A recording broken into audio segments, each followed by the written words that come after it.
49வது தமிழ்நாடு மாநில துப்பாக்கிச் சுடும் போட்டியில் பதக்கங்களை குவித்த திருச்சியைச் சேர்ந்த வீரர் வீராங்கனைகளுக்கு அமைச்சர் அன்பில் மகேஷ் பொய்யாமொழி வாழ்த்து தெரிவித்தார்.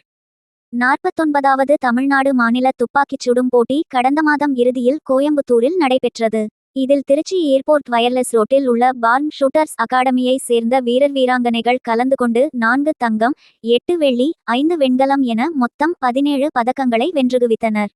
மேலும் இந்த அகாடமியைச் சேர்ந்த 27 வீரர்கள் வீராங்கனைகள் தென்னிந்திய துப்பாக்கிச் சுடும் போட்டிகளில் கலந்து கொள்ள தகுதி பெற்றனர். துப்பாக்கி சுடும் போட்டிகளில் கலந்து கொண்டு வெற்றி பெற்றவர்களை பள்ளிக்கல்வித்துறை அமைச்சர் அன்பில் மகேஷ் பொய்யாமொழி நேரில் அழைத்து அனைவருக்கும் வாழ்த்துக்களை தெரிவித்துக் கொண்டதுடன் அடுத்து வரும் போட்டிகளிலும் வெற்றியை குவிக்க வேண்டுமாய் வாழ்த்தினார்.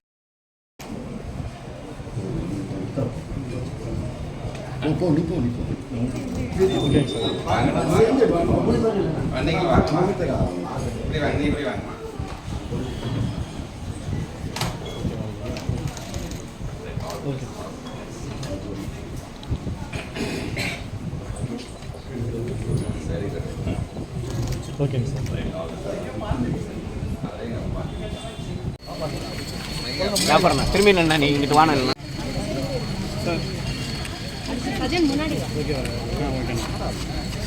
ஓகே